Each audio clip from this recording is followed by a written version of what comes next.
Hey, busy lady. My name is Caitlin Marek, licensed dietitian, and I want to help you find good health by returning to God's good, intelligent design. The goal of this podcast is to dig into how our bodies have been designed to work using the Bible and trustworthy research so that you can diet simply and sustainably. Let's get into today's episode. This month, I'm on maternity leave, so for the next few weeks, I'm going to read my most popular blog posts over the past 3 years.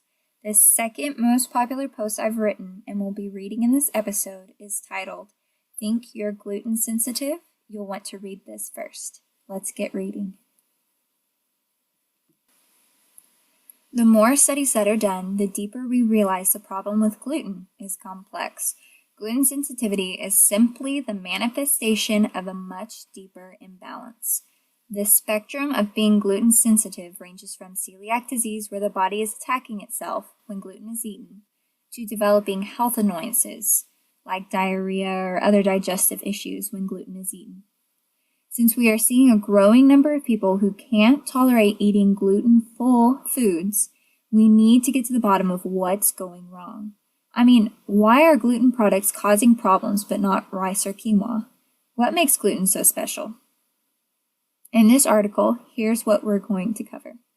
What gluten is, which flours have gluten in them, other gluten-full products, potential symptoms of gluten sensitivity, theories of why you may be sensitive to gluten, why you should be careful with cutting out gluten, and what to do if you suspect you are sensitive to gluten. Side note, if you think you may be sensitive to gluten, read to the end to hear about a tool for you to use to find out if you are. What is gluten, anyways? Before we go any further, we first have to understand what gluten is. Gluten is a naturally occurring protein in wheat. If you have ever baked homemade bread, you know you have to knead the dough several times. Kneading helps to stretch and build up the gluten in the dough so that when the bread is baking, the gluten holds the shape of the bread.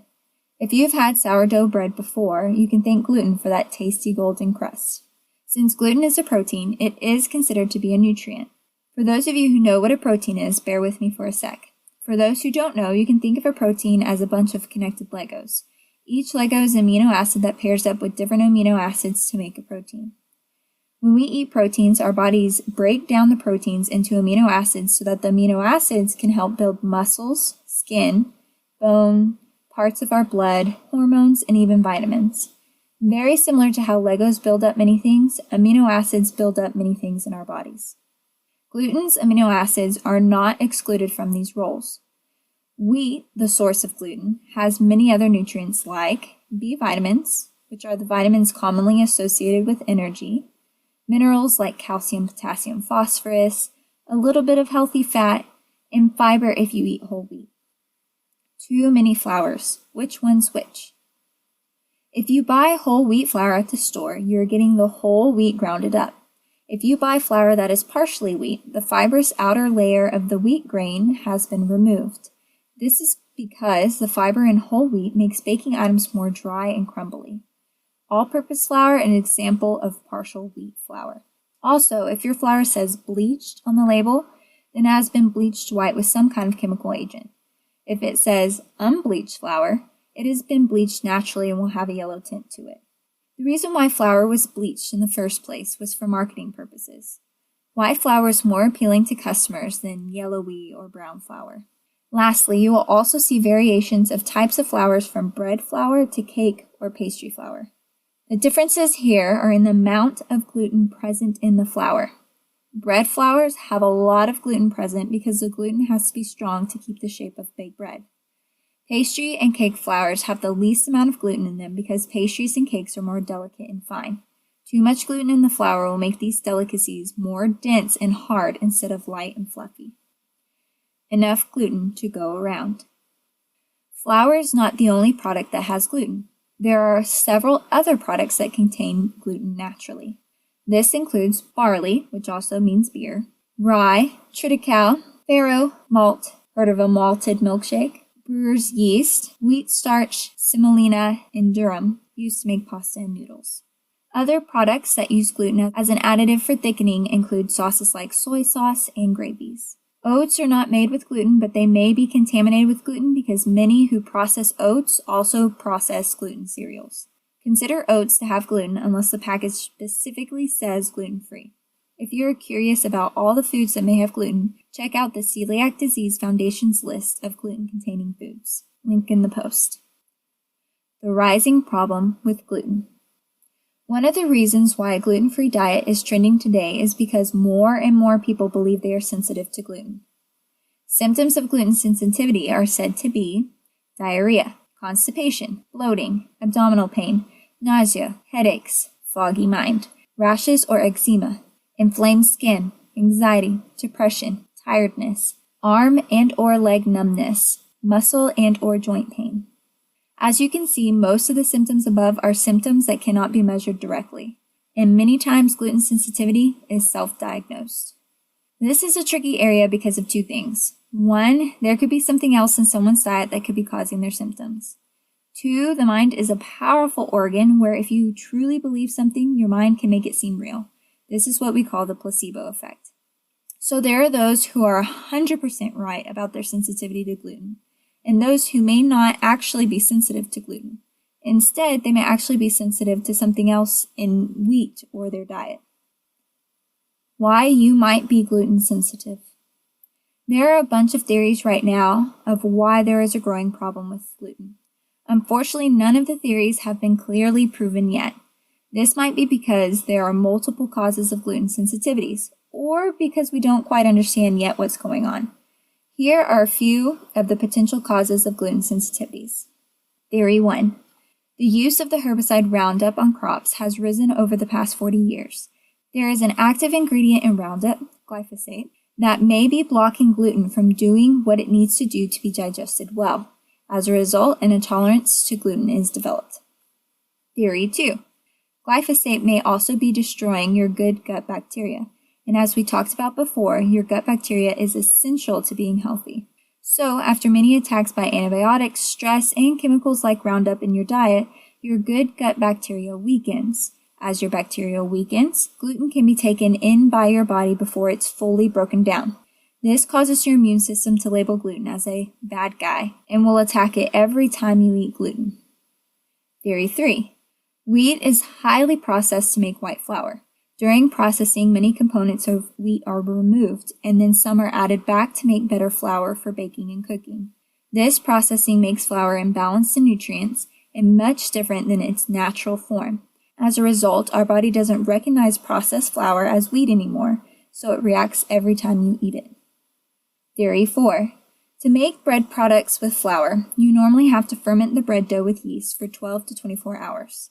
This is not an efficient process, so commercialized yeast that can ferment the dough in 30 to 60 minutes is now used to make bread products. As a consequence, the yeast may not be able to fully break down gluten in 30 to 60 minutes. Gluten that isn't fully broken down then can cause your body to think it's a bad guy and attack it. Theory 5. Supposedly, a gluten intolerance can be a consequence of a yeast infection. If you have a yeast infection, the yeast can take over your small intestine, which can weaken your good gut bacteria. And as we just talked about above, having weak gut bacteria can allow gluten to be taken into your body before it's fully broken down. Theory 6. Contrary to Theory 5, a gluten intolerance could be confused for a yeast infection. Often gluten products have yeast in them too, so you could be reacting to yeast instead of gluten. The baked products without yeast, i.e. cakes, pies, and cookies, have lots of simple sugars in them, and yeast feeds on simple sugars. Side note, between Theory 5 and 6, no one really knows whether a gluten sensitivity can lead to yeast overgrowth. Yeast overgrowth can lead to gluten sensitivity, or both. More research is needed here. Theory 7. Another lesser-known theory is based on a candida infection. Candida has a similar protein to gliadin, which is a protein in wheat. So when you have a candida infection, the body also attacks gliadin because it looks similar to candida. What we do know, we are seeing a rise in people being sensitive to gluten. This is especially true in women more than men. Doctors and researchers do not exactly know what is causing gluten sensitivities yet. but research is showing that it has most likely something to do with your gut bacteria. Don't go gluten-free just because. If gluten in wheat wasn't a source of necessary vitamins and minerals, it wouldn't be so bad that many are going gluten-free. But many who go gluten-free miss out on nutrients that are hard to get from other foods. Remember those nutrients I listed above? Those are the nutrients I'm talking about missing out on. This is why only those who are truly sensitive to gluten should remove gluten from their diet.